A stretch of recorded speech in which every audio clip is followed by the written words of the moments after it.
Meanwhile, back in the kitchen with a box that I've completely wrecked. Never mind, the content's fine. Meanwhile, back in the kitchen, we have an Airfix 172nd Cromwell tank. British tanks were starting to get somewhere by now.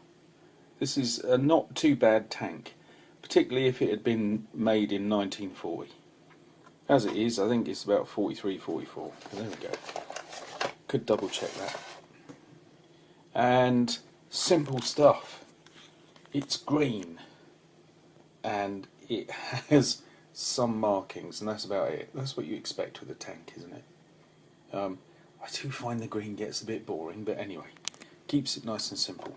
And then the contents. Whoa! Yep, everything's... oh, crikey. See, that's what happens when you're relegated to the kitchen. There's the markings, crikey. And usual instructions. And the bits. And the parts are loosely sprayed in a not very olive green. Just as a kind of backing. It's a good amount of parts for a 172nd tank. I mean, let's face it, all of that, pretty much, is wheels. But look at the track. Solid. That's progress, in my opinion. So this is going to be a good one. I like the confidence. First step, put the two sides on the base, and then we've got to put the back and the front, and then kind of reinforcing plates on the relevant sides. So far so good. That's not saying much, is it really? It looks very small from here, doesn't it? Well, there you go. Side panels on, and while I was waiting for it to dry, that front bit that I used to know the name of, and machine gun coming out, which needs a bit of a paint job, and parts of the turret, none of which are showing up. Here we go. Bit messy. Straighten it all up. Ooh, that's very messy now. I can see it. And a very boxy turret. Really not very T-34.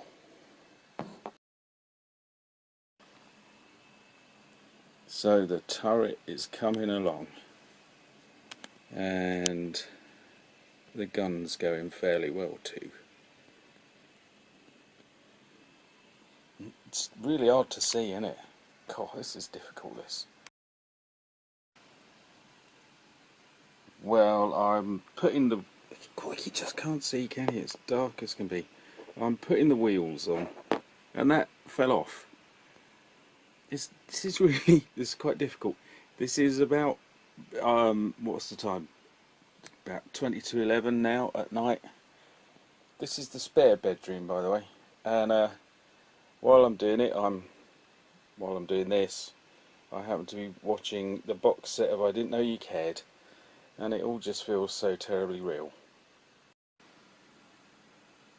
Well, we're halfway through episode 3, and it's all starting to get some momentum. As for this, well, the wheels were a bit tight, but got there in the end. The track fits on quite snugly. A little bit of a wobble at the front, which I'll sort out shortly. And there we are, the turret. Bit of a clean up, and it'll all come together. Small, isn't it?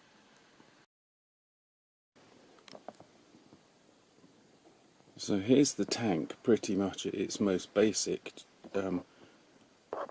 which is always an interesting stage to be at, because eventually we're going to have sort of plates there and all kinds of little details added and various boxes running along here. But this is the tank at its basic character, and you can see it's a very, very straightforward, very simple, boxy thing.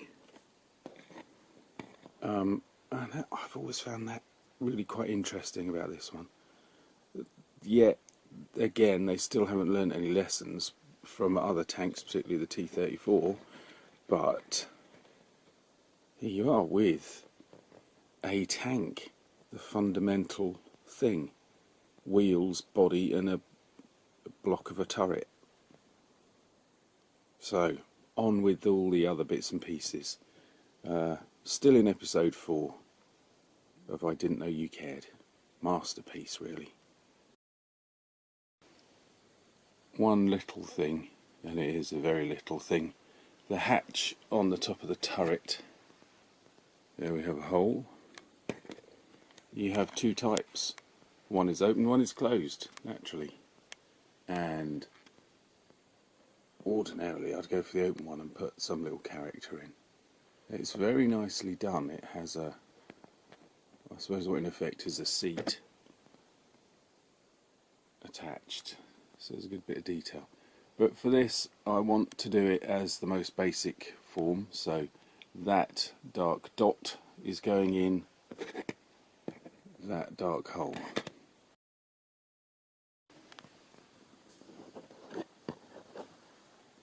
And here we are with the side plates on and the sort of mud flaps at the back. It's all looking a bit grim at the moment, but it will smarten up, I'm sure. I hope. I believe. So yeah, just gradually starting to add the sort of shape forming parts that take it away from that very basic thing. So all the boxes along the side are going to go on. Boxes and things on. A few patches of paint missing. But you do get these, which are, I suppose, snorkels. One for the air vent at the back. Oops. Upside down. Sits there.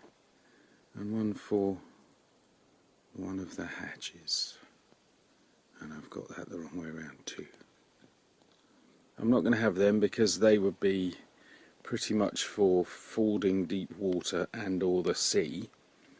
So I'm not going to have that. Instead, I'm going to put on a scoop at the front, or a blade, which was, it had many uses, but it very often dealt with the Normandy bocage landscape. And it sliced through hedgerows. It's the next day. It's about 7 o'clock in the morning and we're in the kitchen. And we've got, oh, you see the light, it's never good, is it? But what we've got here, that's the bladed scoop at the front.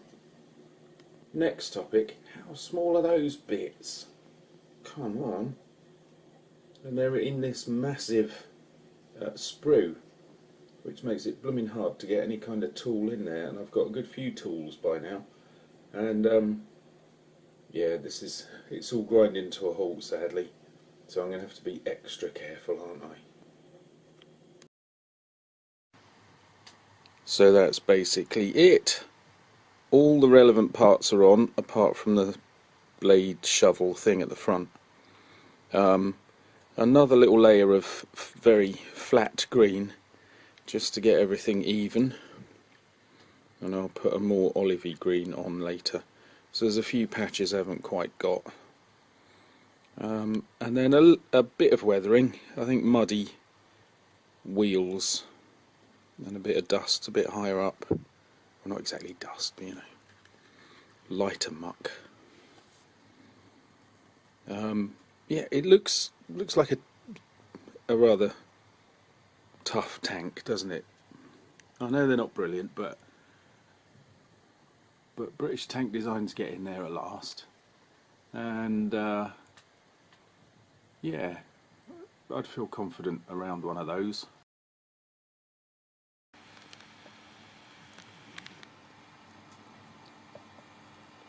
Just a little bit greener.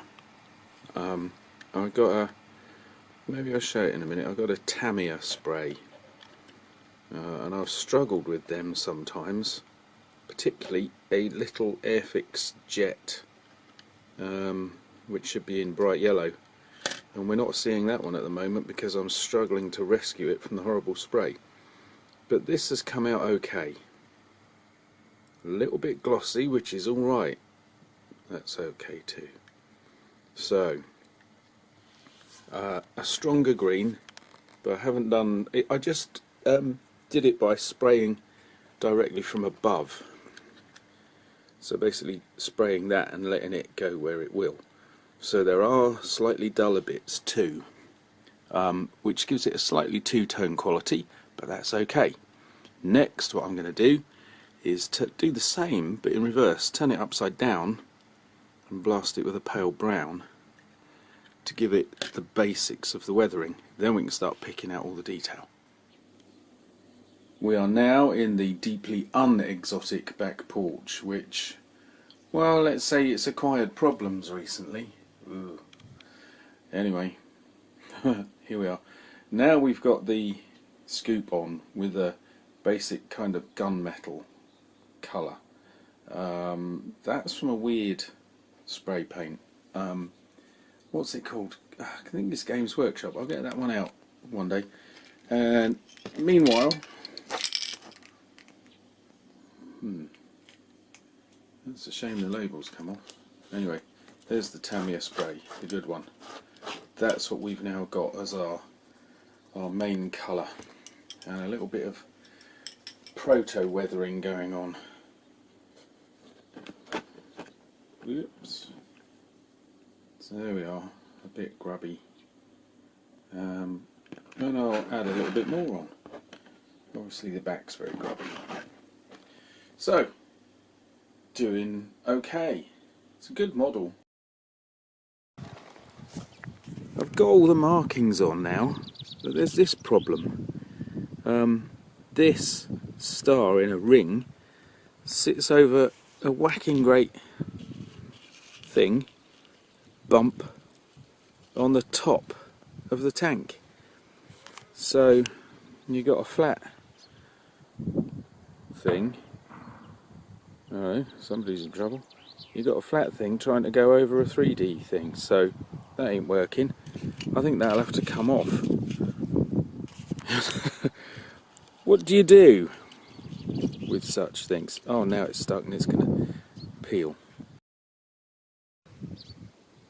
Right, well, it's off and it doesn't look the worse for wear, does it?